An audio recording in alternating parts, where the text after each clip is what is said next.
Transfer season is hotting up. Is Andrea Berta playing chess with our dealings, or is it a scattergun approach? Why do we keep going back to Chelsea? Strong links now with Noni Madueke. Is this the winger signing we've wanted, or is he just going to be a squad player? Takehiro Tomiyasu has left the club. We give our thoughts on his departure and his time at Arsenal.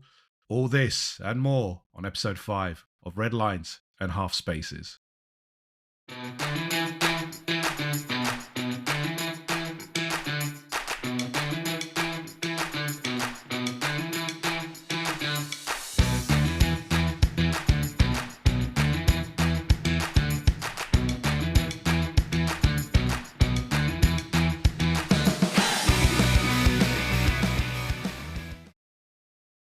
Joseph, here we are, episode 5. How are you doing, my friend? I'm very well, thank you, Yeambele. How are you, sir? Good. A little bit warm. It's getting warmer again in the UK. Yeah. For those of you who are here, yeah, it's very warm. But we're here, episode 5, we're recording. And there is a lot to talk about, Obviously, the intro, we talked about what we're going to discuss. But first of all, we do have to touch upon some sad news that came to us during the week. Unfortunately, Liverpool forward Diogo Jota and his brother Andrea Silva died in a car crash earlier this week. Jota, who was 28, I believe, had just won the Premier League with Liverpool, had just got married, 3 children, a wife. We can only extend our sympathies to the family, Liverpool Football Club, and all his friends. Okay, Joe, another piece of news that we have to cover is Thomas Partey. So earlier this week, Thomas Partey was charged with 5 counts of rape and 1 count of sexual assault. The offences are reported to have taken place between 2021 and 2022, the Metropolitan Police have said. The charges involve 3 women and 2 counts of rape relating to 1 woman, 3 counts of rape in connection to a 2nd woman, and 1 count of sexual assault linked to a 3rd woman. This is all coming from the BBC, so I'm just reading it out here. We are not going to cover this and discuss this topic. There are too many legal issues going on at the moment. Arsenal have put out a statement. The player's contract ended on June 30th due to ongoing legal proceedings. The club is unable to comment on the case. We're going to do the same as well. We're not going to be commenting on it any further. Joe, switching gears. Transfers abound. I wanted to first touch upon, before we go into specific transfers, let's talk about Andrea Berta and his style and the approach that we're seeing, which is very much multiple transfers on the go, trying to agree terms before getting to make a bid. And whereas Edu was very focused on a list of signings and executing those, and then he struggled to pivot on most occasions. Andrea Berta seems to be of the case that I want to have as many options as possible, and then once we've decided and once there's a deal favourable, we'll execute them. So obviously we have now completed the sign of Kepa Arrizabalaga. That one I think was pretty obvious, but there are other spinning plates as well. So you've got obviously our striker hunt, and then you've got wingers and, a few other players. How do you view Andrea Berta versus Edu's approach, Joe? Well, it's hard to say at the moment because everything's just rumours, isn't it? I know we've done the Kepa. Norgard, I think, is as good as done by the sounds of it. Zubamendi, again, as good as done by the sounds of it. Yeah, so, as we record this today on the 6th of July, apparently his announcement will be today. So that at least that'll close that book there. But sorry, Joe, yes. I interrupted you.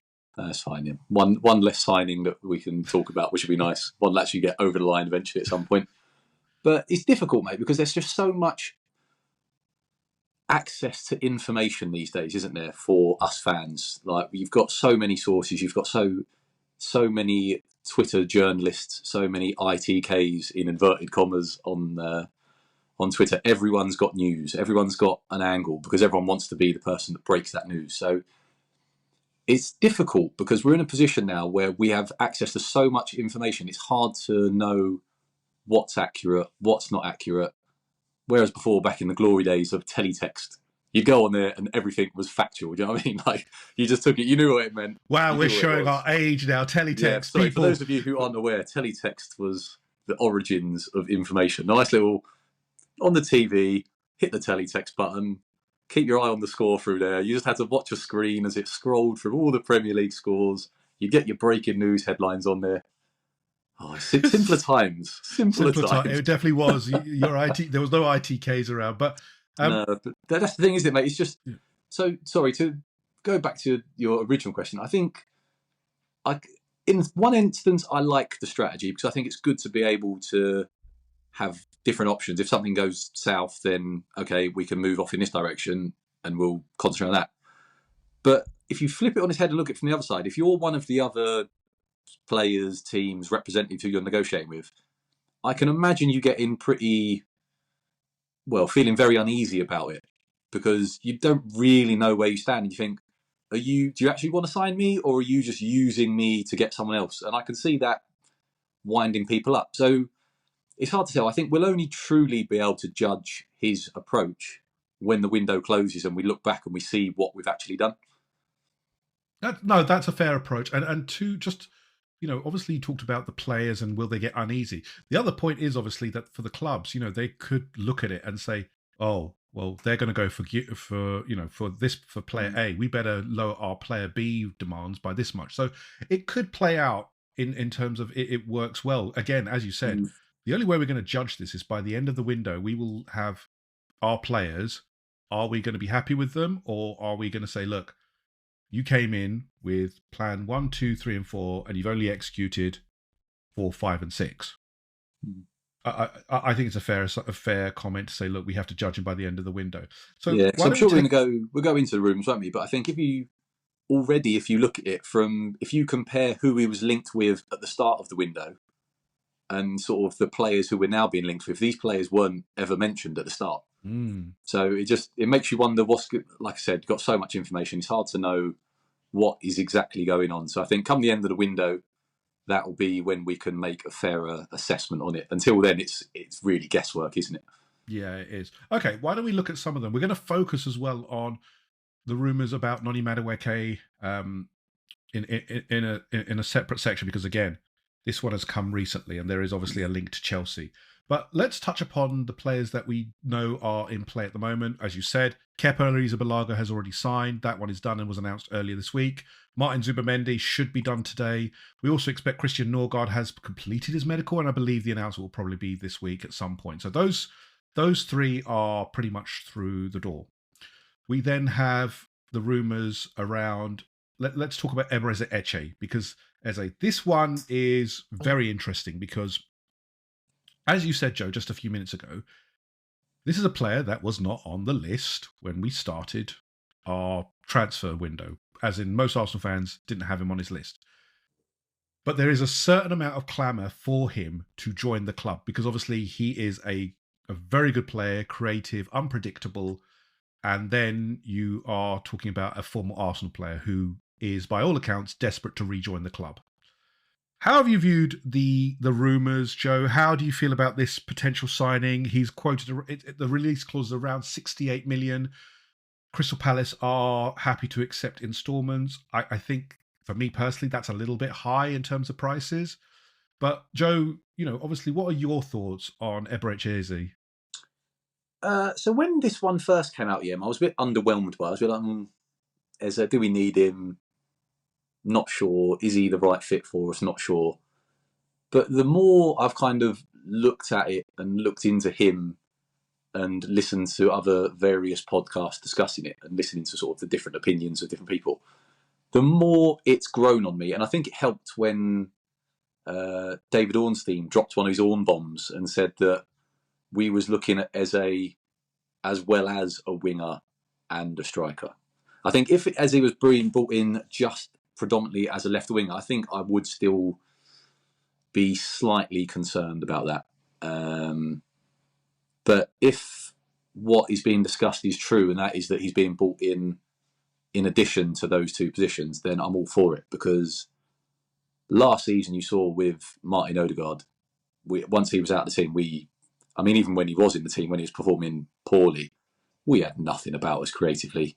We're just so rigid at times in what we do and so predictable. We're crying out for someone like an Eze. I think he could fulfill multiple positions. I think he can play centrally. I think he can play from the left. He could arguably even go on the right-hand side. He seems to be able to do all that. Predominantly left and sort of the centre are his positions, but I wouldn't back against him being able to perform on the right-hand side as well. But no, it's one that it excites me, Yem, because I think, like we said, Arsenal are very rigid in what they do. We're very sort of disciplined in an attacking sense as well as a defensive sense. And what I like about Eze is he goes against that mould. He would be a very un-Arsenal signing, as in 27. I think he's 27, is he? 27, yeah. 27. So age profile is something. It's not what we usually go for. We don't usually go for players of that kind of age, as proven by our squad. With, I think, Norgard's going to be the oldest player at 30. So we predominantly have gone for young players. So bringing in someone who's 27, in his peak now, essentially, isn't he? There's no sort of build-up. He doesn't need to warm to the league. He knows what it's all about. 27, not one who needs a lot of coaching. He's more of a, okay, get him the ball and let's see what he can do. Because he's creative, he's a bit of a maverick. He's off the cuff. You've seen what he was able to do in a bad Palace side. And if you look at what Elise has done since going to Bayern, he's shot up another level. And I think potentially Eze could do the same. And I think he could fulfill multiple roles. And I know the argument is, is it worth spending 60 million on Eze? Is he going to start? We need to move way past that old mindset of, well, if he's not going to start, well, then what's the point of spending that money on him? Because we play so many games now and the game has moved on so much that you need to have, as last year proved, you need to almost have 18 first team players who can start and not let the level drop. And I think by bringing in Eze, you are potentially covering off any injuries on the left wing. Eze can do that. Sort of the left 8, if you like. Eze could do that role. Even as a 10, I think he could do that role. So I think you bring him in, and I think even if he's not a guaranteed starter, he comes on in 9 out of 10 games. He starts. He's just a player who you can roll in and roll out, and it's not going to detract from the team. It's not like bringing in a Fabio Vieira for an Odegaard, for example, where you see a noticeable drop-off. I think you can rotate between them and bring Eze in to change a game, which is something I think we lacked as well. So no, I'm all for it, mate. I think if we can get it for less than what's being quoted, which I think was about 68 million, seem maybe a little bit high and might affect what we can do elsewhere. But I think if we can bring that down, which the talk is, maybe we might be able to. We'll see about that. But I'm for it, as long as if we can get the price down a little bit, I think it'll be better. But I'm all in on Eze now, mate. I'm not going to lie. I'm all in. What are you thinking? No, I like the signing. I think it's a different, as you said, Joe, it is a different kind of player that we're looking at. He's technically very gifted, but he's as you said, a maverick. He's unpredictable. He's, you don't know what he's going to do 1 minute to the next. And we kind of need that, actually. As you said, we're very rigid. We're very, when Martin Odegaard's out the side, it's very easy to defend against us.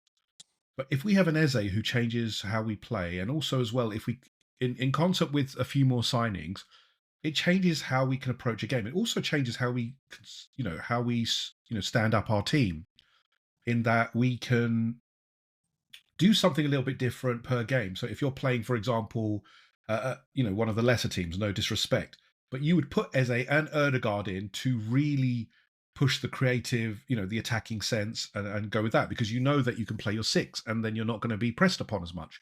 So I like the idea.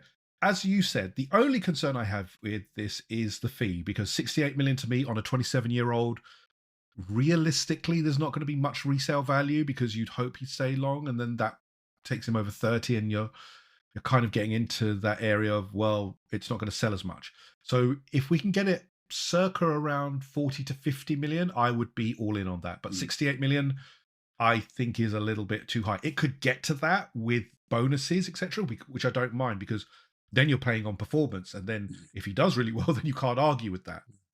But I think it comes down to the pricing, to the price. The desire of the player is there. We know that, because obviously there is Tottenham are rumoured in for him, and he's pretty much said, I want to go to Arsenal. So we're going to wait and see whether Andrea Berta, again, back to the original point, will, pull the trigger and go to Palace and say, here's what we're offering. Will you take it? Palace obviously need money, because they've got their, they're hopefully going to be in Europe next year, depending on their case outcome with Lyon. So there is, Palace need money. So let's see how that goes.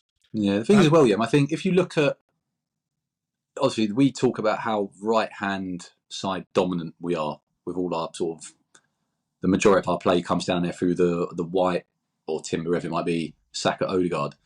I just think if you then can have a left-hand side of Lewis Skelly, Eze, Martinelli, that is so dangerous, and it makes us so much harder to play against, because, okay, defensive teams, you can flood your left-hand side to stop our right-hand side. Okay, but leave your other side out. It just makes it so much more difficult for us to stop, and that the thought of them three playing together really excites me. Really excites me. I think it just brings something completely different. That we are, as you said, we're so predictable now. Martinelli runs in behind, but he's more of a touchline winger.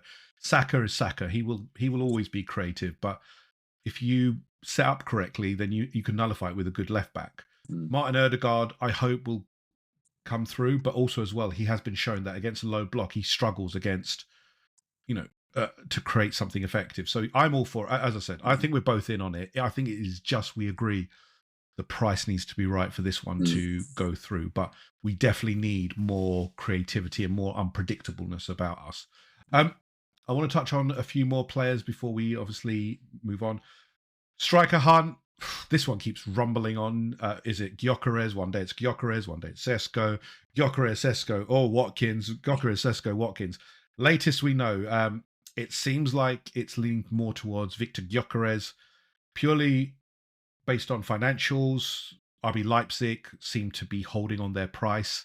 Rumours are they want the full 83 million that they're asking for up front. I think that's crazy money. I think he's a good player, but he's not worth 83 million to me. Whether, again, Andrea Berta is playing chess with all these guys, we don't know. But Joe, 83 million for Sesko is, I think, where you put the limit, where you say thanks, but no thanks. Yeah, we discussed this on the last pod, didn't we, mate? It's becoming boring. That's the worst. We love boring transfers now. Honestly, mate, it drives me mad. Just buying a centre forward should be like the most exciting signing you get, shouldn't it? That should be the one where you go, wow, like, and everyone's buzzing about it. Everyone's going down to the Emirates. Everyone stood outside the Armoury queuing for shirts. Sorry, it's just, that should be the one that gets everyone gassed. And this Gyökeres, Sesko, Watkins now being mentioned as well. It's just enough to drive you mad. But no, I think by the sounds of it, there was a bit of chat about Edu and Jason Ato having a bit of a relationship with, I think, the Leipzig sort of management side of things, if you like. And obviously they've both gone. There's talk now that with Berta, there's sort of like a gentleman's agreement that was there, isn't in place anymore. And Klopp's coming as well, hasn't he? Yeah, I mean, it's all just getting a bit messy, and again, no one really knows what's going on, mate. But I think if we're going by what the rumours are currently, and that Leipzig are now saying, well, okay, well, you can have him, but we're going to add on an extra 10, 15, 20 million to what we originally said, then I think it might be time to move away, because we've got too many positions that need addressing to go and drop a load in one position. So I think if Sesko is looking for, if Leipzig are looking for 83, 84, 85 plus, whatever it might be, I think then that might be where we see, hopefully, a bit of a pivot from Berta go and get Gyökeres for maybe 15, 20 million less than you would pay for that. And then that allows us to then go and get, hopefully, a Rodrigo style signing in on the left wing as well, just to bolster us there. Yeah, I agree. I think asking RB Leipzig are playing a dangerous game because, yes, they have a sellable asset in Sesko. We do want him. It's very clear he was the primary target, but I think there's a limit to how far we go because 83 million is not worth that price. He's a good player, but given the salary demands and the thinking that he's a top player, he's not yet. He's definitely the project signing out the two. Gyökeres, by all accounts, has talked about he's not going to turn up to training, which is due to start tomorrow because Sporting are not honouring another gentleman's agreement that he made with them. Look, I'm fully on the record. Gyökeres is not my preference. But again, it's coming down to who is the better value signing. But my concern here is as well, he's pushing himself out the door. How far will he go at Arsenal if things don't go well for him as well? How much noise does he make? Because it looks like he did this at Coventry to get out. He's doing this at Sporting. That just suggests to me that him and his agents are a little bit, they will try anything to get their end goal. What do you think, Joe? Yeah, possibly, mate. It's hard to say. The only sort of caveat I'd give to that is that getting out of Coventry, I can imagine a lot of people want to do that, and you can probably speak from experience from wanting to escape Coventry. I got out. Look, I love Coventry. I went to university at Coventry, for those who don't know. But as a club, I can understand it. Yeah, I think getting out of Coventry to go sort of to a bigger club, understandable.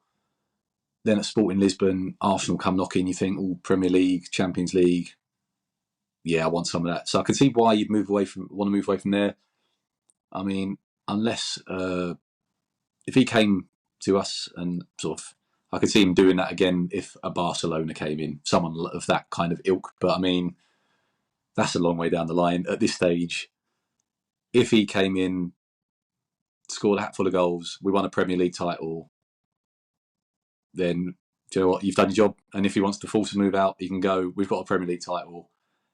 Our needs are now. Do you know what I mean? I don't think we can get too caught up in thinking about the future.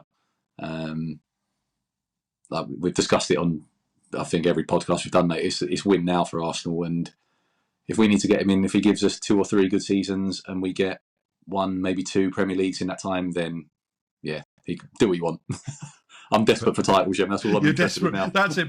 Just give me my striker. Where is my striker? Give me my striker. Give me a Premier League title, and then I shall be a happy man. Fair enough. The other signing that should hopefully happen, as long as we can agree a fee with Valencia, is the signing of under-21 Spanish international Christian Mosquera. Beautiful pronunciation, by the way, Liam. I hope the audience have noticed you rolling your tongue for that as well. Engaging my Spanish dialect, which I multilingual, you know me. How many lessons have you done on Duolingo this week to get that one in? I've gone down the Trent Alexander path. I've been preparing for this for 2 years, to get my Christian ready. I also went to the Chris Eubank School of learning. I've been working on my dialect to prepare for this. I hope everyone appreciates it, mate, because that was beautiful. Thank you. Again, from all the rumours that have been talked about, he has rejected a new offer from Valencia.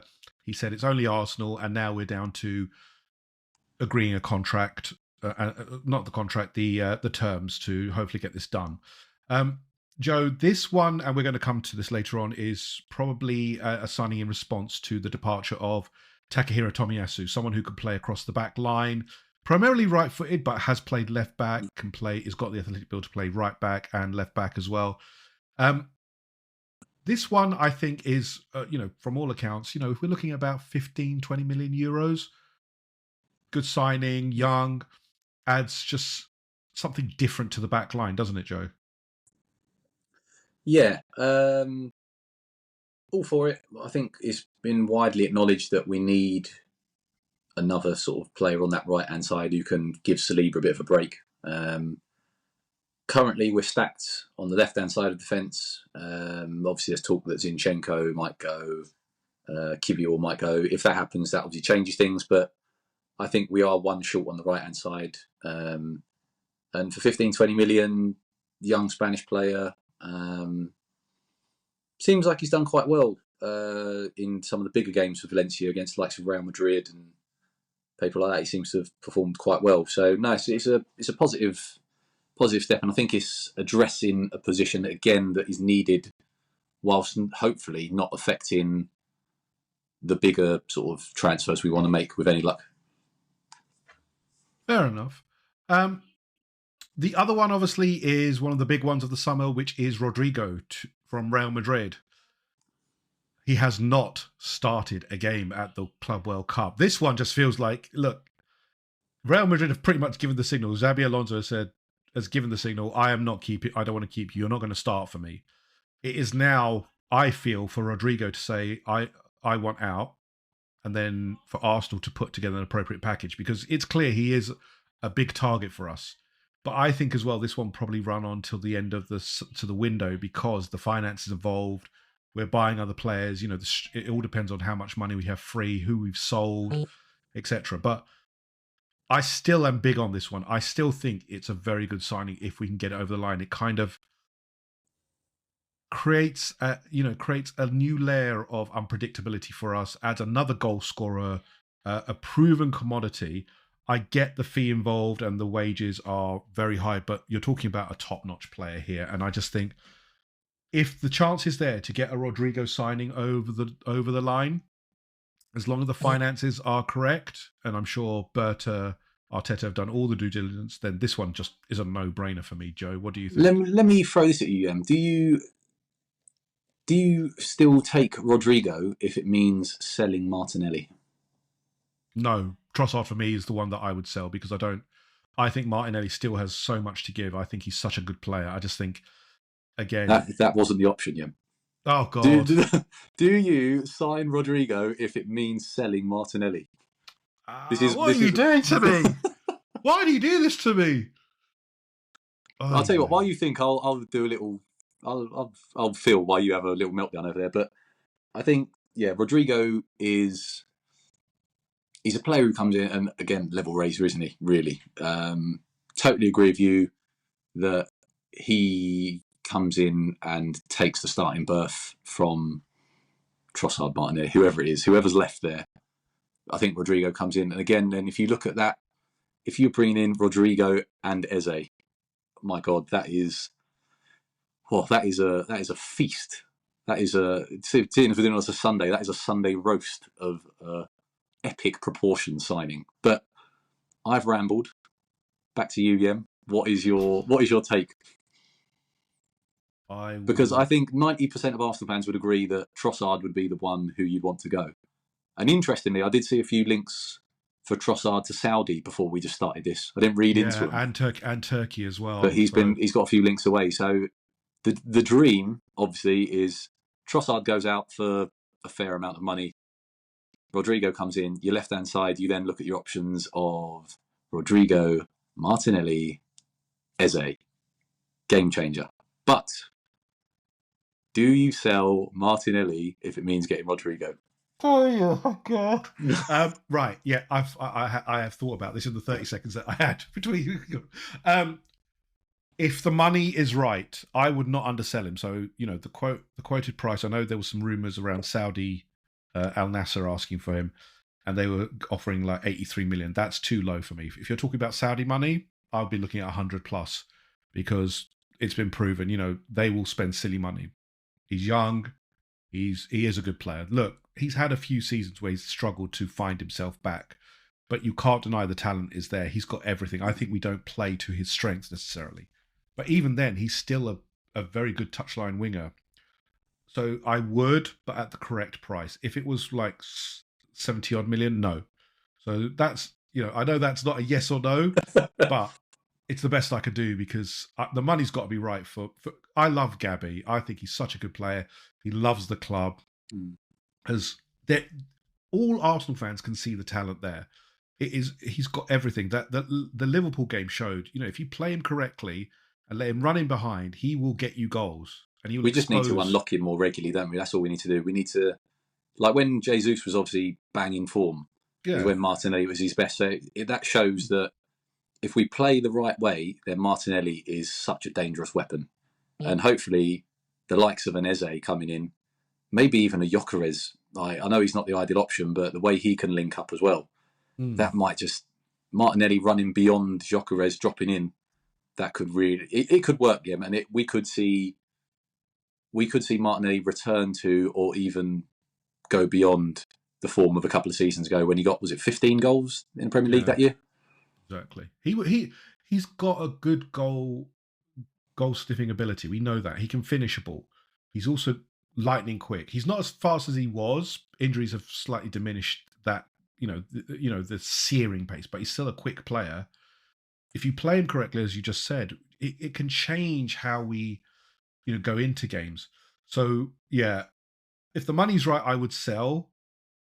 But Rodrigo, if we have a chance to get him, then we do have to go for it. Because again, this is like an Ozil, Sanchez type signing. It's one of those level raisers, transformative signings that could really change and change the perception of how we're played against. Wow, you've got Rodrigo, you've got Gyökeres, Sesko, you've got Saka. That's enough to scare a load of defenses and say to them, okay, we're going to have to really be on our game. It also gives you options as well off the bench and in rotation. So I hope it can be done. I'm completely on board that this is going to be a very tough deal. Rodrigo comes with a lot of, as with any big player, will come with a lot of entourage, fees, all of this kind of stuff. But if we want to be in the big leagues, you've got to go for these kind of players. Yeah, I think as well, Eze and Rodrigo, both very good ball carriers, and I think that's something that, other than Saka and Declan Rice, obviously, we lack massively. So I think if you're adding two players who are renowned ball carriers, that just it changes everything about the whole dynamic of our attack changes, because straight away then you've got say you're attacking, let's say attacking five, the front three, and then the two midfielders. You're then looking at 3 or 4 players who can all beat a man. And at the moment, other than Saka and Declan Rice, I don't think we have much of that. So, yeah, ball carriers is a nice. Maybe this is Arteta seeing, or a bit of an evolution in Arteta's sort of tactical approach to games. Maybe he's seen last year that passing and possession are all good, but if you don't have players who can commit players and open up space in other areas of the pitch, that's where we're lacking. So no, it could be a nice little pivot, mate, away from what we've been doing recently. It's a good point, Joe. It's interesting because Man City are doing the same as well. They've got a lot of ball carriers now as well, whereas before they were very much tiki-taka, play the ball, come against defences. What do you think's changed? Is it just that if you look at Liverpool's style, they have a lot of ball carriers, they can move the ball very swiftly from defence to attack very quickly? Is the feeling, do you think, Joe, that the game has changed? Teams are able to, effectively bypass your midfield. They will go from back to front very quickly. And we need to be the same, so that you be defensively solid, but you can break almost, within a split second and stop the transition from attack to defence. Because yes, we will have those moments of we are passing the ball and we're going to be in possession and we're trying to pull apart teams. But you also want that capability to, when they do break on you, break back and almost create, that sense of urgency when they're attacking, that we can't keep doing this. We're going to have to, stay in shape, etc. What do you think? Yeah, I mean, the game's constantly evolving, isn't it? I mean, if you look back, early 2000s, it was all pace and power, wasn't it? Everything was very counter-attacking. Everyone sort of played 4-4-2s. I know Barcelona came along sort of in the late 2000s and changed that, but late 90s, early 2000s, it was all 4-4-2s, quick wingers, midfielders who could get up and down.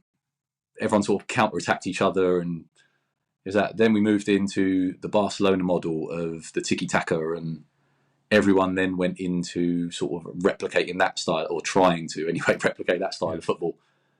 with the small diminutive players, lots of possession, lots of small triangles, lots of touches, lots of passes, manoeuvring teams and creating space through overloads, that kind of approach to it. Now I wonder, teams, I think, have sussed that kind of model out defensively. I think you see a lot more teams now able to stop teams who play in that manner. Obviously, we've got quite good experience of watching that at Arsenal, but Yes. I'm sure other teams who play that kind of style of football would agree that coaches and teams now have a better knowledge of how to kind of counteract and stop that style of football. So football now, again, it's almost going, sort of evolving, but going back to a place where sort of running power is coming back into the game again, and having that ability to beat a man and then just simply beating one man in, if a defense or a defensive structure is set up, if one player gets beaten, straight away the structure it's undone. Someone then has to move away from their position. That then opens up a space elsewhere, and that's then how you start manoeuvring defences and creating space for you as the attacking team. So I think the game's just almost not gone full circle. It's always evolving and developing, but with a little throwback to that player who's able to go and beat a man, which I'm all for, mate, because don't get me wrong, watching the passing football is brilliant, but it does become very boring at times. And I think there's become an over-reliance on sort of tactics and possession football recently, and I think it's just taken that kind of sparkle and excitement out of the game. You don't get like for me, Ronaldinho, Rivaldo, people like that, people who just ultimate flair players who they didn't defend, they just did what they want, just pick the ball up, do a rainbow flick over someone, flick flat through the legs. Like, that's what I miss. I absolutely love that kind of football. So yeah, I mean, if we can get anywhere near that, then brilliant, because that's, honestly, I'll tell you what, this is a very controversial take, but might be worth. In that sense, Pep Guardiola ruined the excitement of football. Ooh, that is controversial. Don't get me wrong, Pep Guardiola moved football on in a very, very good way. Like, in terms of like tactics, brilliant passing football, teams who could keep possession, move the ball, amazing. Don't get me wrong.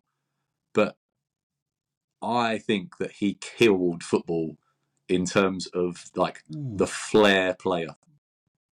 I kind of get that, because obviously he's not really had that in his teams, and you know, he's got a lot of prodigies. Mikel Arteta is one of them.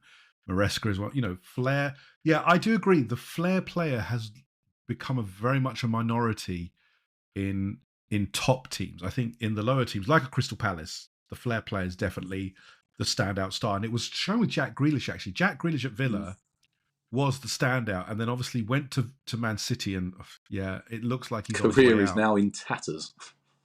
It is. I mean, he was put into a system, struggled with it, had a few good seasons, but it really has struggled and has lost pretty much that creativity, hasn't he? Yeah. So, you know, I agree with you in the one sense that he has kind of changed the game in terms of reducing the flair. It'll be interesting to see if that has changed, because look at his teams now. You've got Marmoush, you've got Cherki. Cherki is definitely not a system player. I love him, by the way. He's going to be a class player. But it remains to be seen within the Man City ethos how he fits in. They definitely have got Ryan Nuri is completely bonkers. He's not a system left back. So again, it's going to be interesting to see how that happens and what we do as well. Because if you look at our left back outside Miles Lewis-Skelly is completely balmy as well. So is it the case that we're moving back to these kind of flair attackers? If it is, mate, I'm all for it. Because could you, off the top of your head, like obviously Ronaldinho was the pinnacle for me as like a flair player, but even like Zidane less so. But Zidane's probably one of the best ever. But I mean, just that just downright flair and audacity. JJ Okocha. Just pick up a ball, do whatever you want with it, and just I loved JJ Okocha. Do you know what JJ Okocha? Okocha? Name anyone really currently in the world who is that sort of kind of player. The only one who I can maybe think of possibly who comes close to that is Ousmane Dembele, maybe. But even so, I don't think he's not in that flair mode necessarily. He's very quick and very unpredictable. But he doesn't do rainbow flicks and all this kind of stuff. I think the game has changed in that even the Brazilian players really don't. Neymar was probably the last throwback to somewhat of a player like that. I think it's very hard to say. Brazil used to produce them ad infinitum. It was Romario, Bebeto, all these players who used to just do flicks, tricks, everything. It's odd when you see Brazil being very system-like.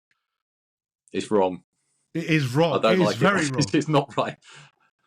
This is not my football. Where is my football that I want? We'll see how that pans out. Right, the last transfer rumour I'm going to go with is one that has emerged in the last couple of days, and it has definitely divided the Arsenal fan base. Noni Madueke, right winger for Chelsea, England international. He is. Let me just check how old he is. Ronaldinho to Madueke. I know. He's 23 years old. Only joined Chelsea a couple of years ago. It's not really been there that long. This has definitely divided the fan base because I think again, we are going back to Chelsea. We have done one Chelsea transfer this year. We seem to be going back for another one. Joe, how does this one grab you in terms of signing? What's your thoughts when you heard the news that we had agreed terms with Madueke, and today we heard from Fabrizio Romano that it's possible that we will send an offer this week of around 25-30 million. So what do you think, Joe? I'll be honest, I let out a massive sigh and just my head was in my hands. I think we all collectively there was maybe. I mean, it's just, again, it's a point that I made in the previous podcast, is that the order in which we make these signings, I think, is quite interesting. And I think it plays quite a big role in how the transfers are viewed. And I think the fact that you still don't have your centre forward, you still don't have your left winger, they're still rumbling on. And there's talk of, was it 50 million maybe for Madueke? Yeah. I mean, it's just, to me, that screams of, it's just too many questions about you. My first question would be, okay, if you're spending 50 million, does that then affect your ability to go and get your other targets? Would I be willing to spend 50 million if it meant we don't get Eze, Rodrigo, Gyökeres, any of them? Then no, I'm not spending 50 million. Is he being brought in to be our left winger instead of Rodrigo? I mean, I know he plays on the right for Chelsea, but he has played on the left as well. Has he? I mean, I would know. Exactly. who watches Chelsea, really? But yeah. I mean, is he being brought in to play as a left winger? In which case, I'd say I don't think I want. I think he's gone on record saying he doesn't want to play left wing at all. So if you don't want to play left wing, are you then happy to come and be Saka's backup, but for 50 million on a backup player when we've got other more important positions to fill? I don't know, mate. It's a lot of questions for me, and I think if we're making this sign-in once we've brought in centre forward, left winger, and you say, okay, right, we have filled all the sort of the troublesome positions from last year. We've got the players we need in. Do we need cover for Saka? Maybe. I personally would prefer to see Ethan given a chance there and be sort of almost the rotation option with Saka. When Saka goes off, Ethan comes on. In the cup games, Ethan starts instead of Saka. If that's how it'd work for me. But Madueke, obviously, if he's coming in, does he then stop Ethan's progression? Is Nwaneri then potentially going to look to leave because we're bringing in a Madueke? I don't know, mate. For me, looking at it, I don't see at the moment a need for it. I don't see that we can justify spending 50 million on a Madueke. And the problem is as well, it's a silly way to look at it, but it's another player from Chelsea. And it just doesn't sit well with me. I mentioned it in our group chat yesterday.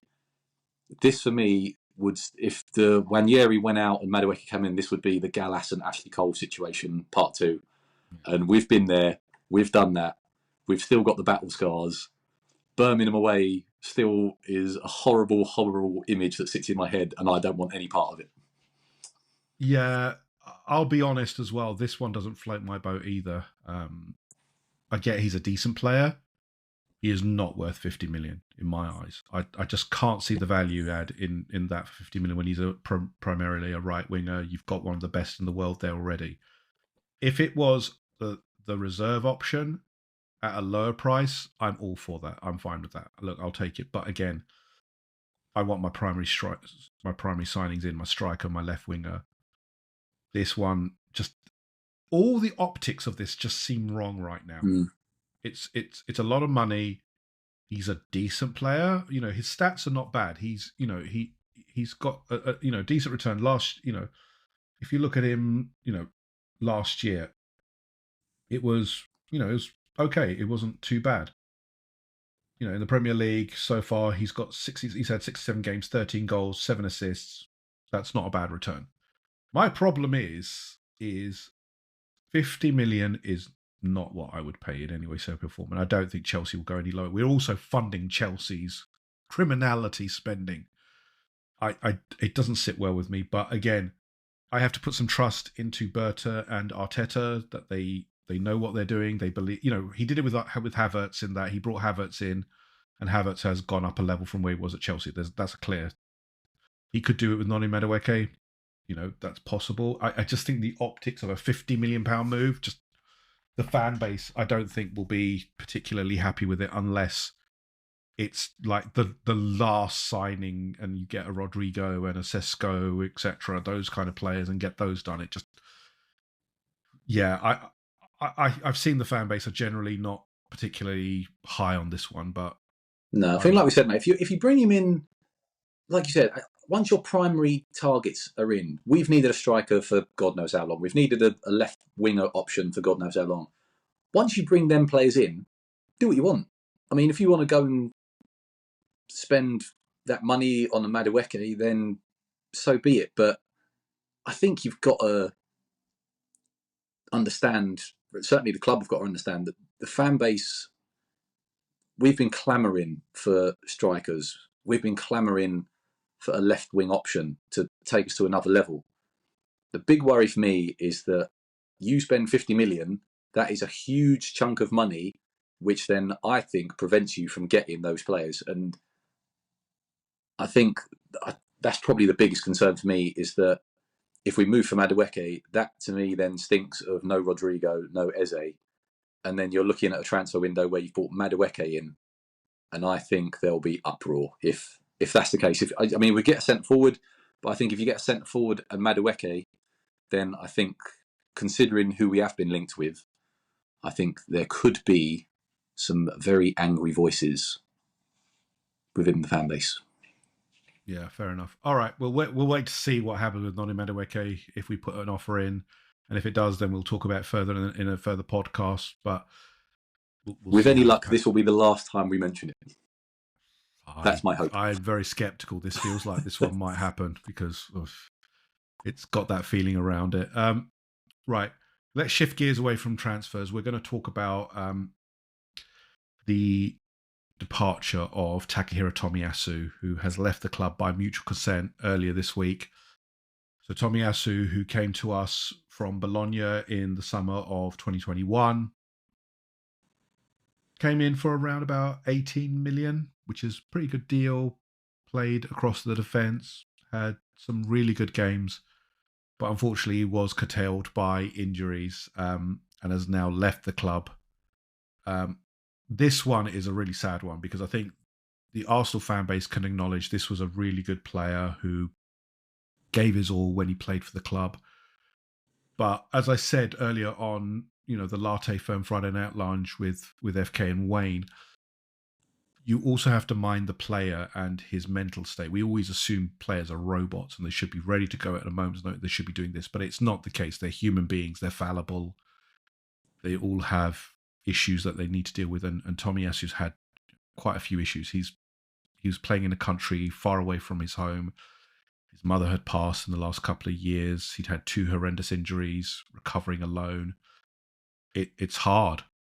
These kind of injuries are hard. You can have all the money in the world, but that doesn't change how you feel, you act, all of these things. And my hope is that he will find some happiness somewhere. He'll find a club. He can recover properly, play somewhere, and that hopefully down the line we see him again and we play him again so that we can give him a send off that he deserves. Because for me, he was such a good player. He didn't cause any issues. He was always top notch when he played. I remember that game against Mo Salah, where he absolutely pocketed him at left back, and he was so good defensively. Going forward, there was questions. He wasn't the greatest defensively going forward, but defensively, probably one of the with Julian Timber, one of the best one-on-one defenders I've seen for a long time. Joe, when you heard the news this week, how did you feel? I was heartbroken. Yeah, I'm not gonna. I love Tomiyasu. He was Super Tom. He was just so reliable. Yeah, in terms like when he did. Obviously, he's not reliable. But when he did actually play, you just knew what you was getting from him. It was 7s and 8s all the time. He was almost a Declan Rice type sort of. You just knew when he was going to play, he was going to give you at least a 7 because he was fantastic for us. Just so gutted for him, mate, because he was brilliant. And if it wasn't for his injuries, he'd be starting in this team. I think he'd be a regular performer in this team. So yeah, from the emotional side of me, I'm absolutely gutted about it because, like I said, I love Tomiyasu. Whenever he did play for us, he always performed well. He never let us down. Very dependable, very solid. Like you said, one-on-one defending, he was outstanding. And just like we said, we don't see much what goes on sort of away from the pitch, but just appears to be a really, really nice person and a really sort of top model pro. Just doesn't get involved in you don't ever hear anything bad about him. And I just, absolutely gutted for him, mate. Wish him all the best. And I really do hope that he finds fitness and gets himself into a decent club where he's happy, where he's playing regularly, where he's performing, because you don't wish that on anyone, really. And yeah, he done nothing but his best for us, and that's all you can ask. But from a club perspective and quite a harsh perspective, it's probably the right move. I mean, the club will look at it and say, well, you've been unavailable for, I think, nearly 90, 100 games since you've joined, which is terrible record. If you look at his, I mean, it's crazy how much he's not played. If you look at his record, I'm just trying to pull it up right now. So when he joined, 21 games, fairly decent return on that one.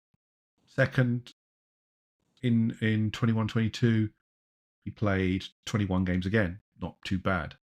But these are not really top echelon numbers if you think about his usefulness, etc. Is that across all competitions, I'm assuming, yeah? Across all competition. No. So really, you're looking at that's half a Premier League season, if that. Yeah. And then adding the cup games, you've probably not even played. Yeah. What's he done? 10 Premier League games and some cup games, maybe. I mean, he's only had one appearance this season for us in the past season. Yeah, it was such a heartbreaking way to exit the club because he didn't, he didn't deserve that. He was such a good professional, model professional. I feel for William Saliba as well. Him and Tomiyasu apparently the bromance we never knew we needed. Exactly, and I just hope that one day we cross paths with him again and that we can, give him the send off that he deserves. He's not almost a legend. Like when Eduardo came back with Shakhtar. Yeah, exactly. And scored against us. That was a nice moment. If we could give him something like that. Yeah, he's a likeable player, isn't he? Yeah. I don't think there was anyone in the fan base who said, "Oh, I didn't like Tommy," etc. I think all of us could see he was top quality. It's just such a shame that we didn't see it on a regular basis with Arsenal, and that if you look at it, that season where we could have won the Premier League, when Saliba went down, he went down, and we had to go with Rob Holding. Could you imagine if Tomiyasu had not gone down? Saliba, if he was Saliba's replacement, I think we would have actually won the league because he was that good. we certainly would have had a better chance than with Rob Holding yet. I know. But yeah, it's a shame. We wish Tomiyasu the best in whatever he does. It's you can tell it's been hard for him. Injuries and whatever. And hopefully, Tommy, you find some semblance of happiness, and that we do see you down the road. Do you think, Yem, that this is a good sort of a good look for Berta, in the fact that Arsenal, for years, we sort of became we'll give them a contract because they've been injured. We want to look after them. Do you think it's a good look that Berta's come in and gone, no, we're not doing that. This isn't a charity. If you're not performing, then we're going to get someone who can come in and do that role. As harsh as it is, I think that's probably a good look for him, don't you? I think so. Look, we all want to have some sympathy with players and all of this kind of stuff, but the fact is, we are a club. The club has to go on. You cannot hold, we cannot have players who we know are not going to perform. It's a drain on resources. I think it was the right move. In a business sense, it's the right move to try and, for both parties actually, for Arsenal, we get the wages off the books, but for Tommy as well, it's clear he wasn't going to, he's struggling. He was struggling before, and he, by accounts, some mutual termination. And I think it's the case that he probably also went to Arsenal and said, look, I need to go. And, he just wanted to do it in the way that he's always been with Arsenal, professional. So I'm all for this. He didn't make any noise. He didn't say the club are dumping me out. The club have done this. He was, his message, his parting message was actually really lovely, and I loved it. Honestly, that brought a tear to my eye reading that bit. It broke me. Do you know what broke me was, there was an image Faisal put up, which was like a Gunnosaurus in a kind of Japanese headband, and him bowing to Tomiyasu. It just, oh my God, it was so emotional. Yeah, it's again, such a shame. But like you said, you would with him. Maybe just wish him nothing but the best, because I just want to see him play. I if he comes back to whatever club he goes to, unless it's Tottenham, then I'll have serious. Could he take Carlos Cuesta's place in the coaching setup? I think he's still got more to give, isn't he? I mean, the fact. Oh, I forgot. We've got to talk about this one. I just want to keep him around, unless you haven't been able to. Give him a job. Keep him around somewhere. I think we will see him again at some point. I don't know what capacity, but we will see him again. So, good luck, Tommy. Wish you all the best. Hopefully, we'll see you down the road. Since you touched on it, Joe, coaching staff. We heard the news this week, obviously, that Gabriel Heinze will be the so-called replacement for Carlos Cuesta, who has now joined Parma as the youngest manager in Serie A. Gabriel Heinze, obviously, formerly Man United, Real Madrid, PSG, very experienced, completely balmy. That's an understatement. Every picture I've seen of him is of him going, "Ah," or giving some facial expression. He'll get a red card within the first 3 games of the season. I think this is to front for Mikel Arteta. I think just take the pressure off him. Exactly. Look what Gabriel's doing. Don't forget Gabriel Heinze is doing. Don't look at Mikel. But what do you think of this move, Joe? Is it that by all accounts he's very much a pressing coach? He is very well versed in how to press effectively. All this kind of stuff. What do you make of this addition to the coaching staff? I think it's got to be a good thing, mate. I think it's a new set of eyes, new ideas. Obviously, Mikel's played with him at PSG, so they're obviously familiar with each other there. There must be a relationship between them for him to sort of be coming in, to be given this role, to be given that opportunity to come and work at Arsenal. Like you said, absolutely mad as a box of frogs, which I kind of like. So no, I think it's good, mate. I think it's Alex Ferguson was the absolute king, wasn't he, of refreshing his backroom staff, and look at the success and domination that his teams had over England and Europe for such a prolonged spell. So I think it points to positive things, mate, rather than negative. It'd just be interesting to see with this new directive coming in that sort of there's half-time interviews and post-substitution interviews and cameras going on the pitch during goal celebrations. I can imagine that we somehow are going to be the first club to get an assistant manager sent off because he was involved in a goal celebration, or he was heard in the background of an interview cursing someone or calling a referee a puto or something like that. And there goes our monetization already. Now I have to check explicit on the. Sorry, I did. I used another language at least. I thought we could get away with that. I think it's more intense. Yeah, it'll be an interesting signing. I'm looking forward to seeing what he does with the team and how he influences the coaching. So let's see how Gabriel Heinz once he joins and how he influences our match day proceedings. Just quickly to wrap up, we've got a few bits to touch on, Joe. This week, obviously, Chelsea and Aston Villa were fined by UEFA for breaching the European governing body's financial rules.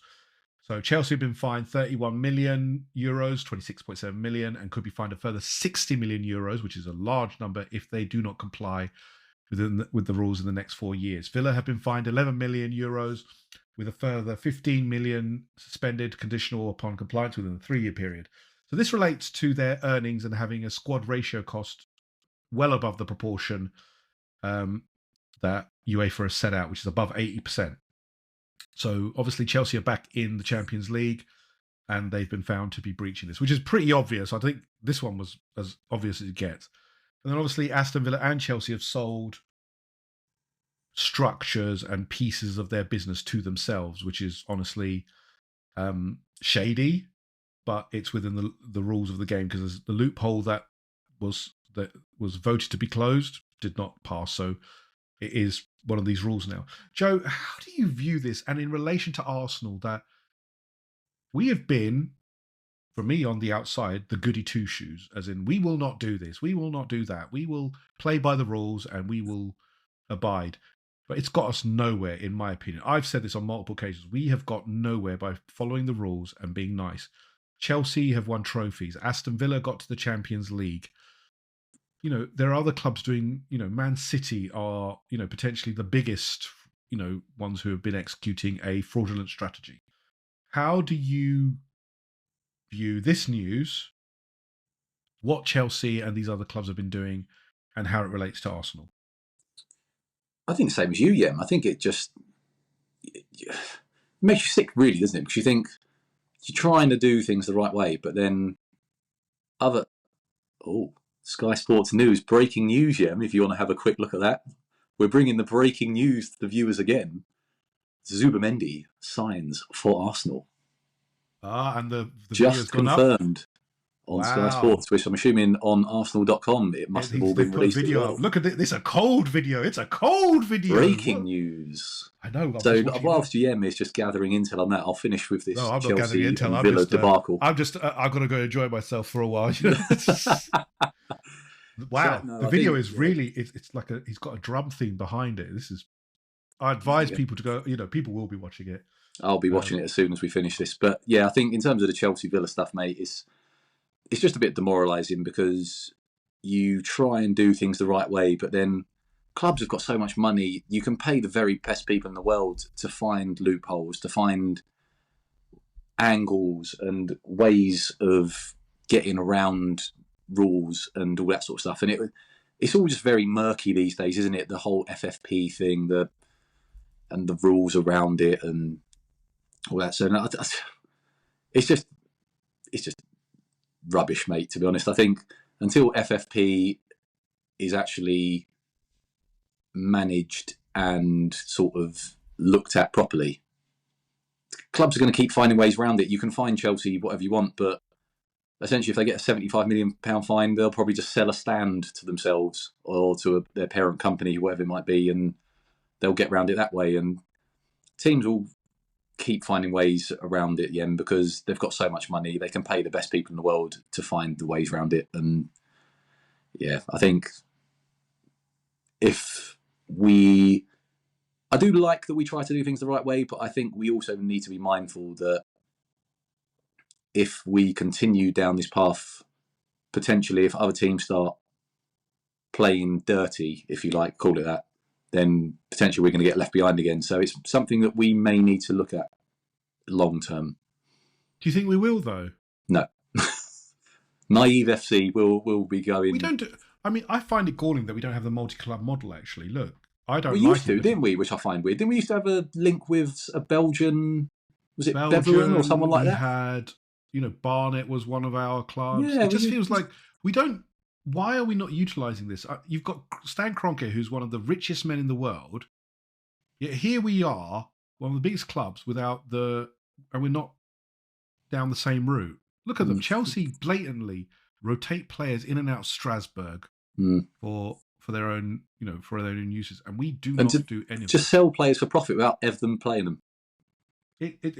I just find it so frustrating. Look, I want to play by the rules. The rules are there, but the fact is that the Premier League have allowed this, for but years. Equally, if we play by the rules and other people aren't, are we then just being a bit stupid? We look stupid. We do look stupid. So I mean, if other teams are getting around it and being able to generate incomes of monumental proportions, and we're like, oh no, we're going to do it properly, and we can't sign anyone this summer because we've been doing things properly, then I think that's just stupid on our part. And like I said, long term, it may be something that we need to look at and maybe shift focus. Yeah. I'm looking at all the Martin Zubimendi. Is there a lot of content to be viewed? There's content coming out the ears now. So he will wear the number 36, which we knew for a while. But again, well, there you go, ladies and gentlemen. Once again, red lines and half spaces brings you breaking Arsenal transfer news. It is. We have made a signing. It's not a centre forward, but there is a signing. It's a big signing. Look, the problem is, as you said on the last on the last podcast, we've just Arsenaled it, haven't we?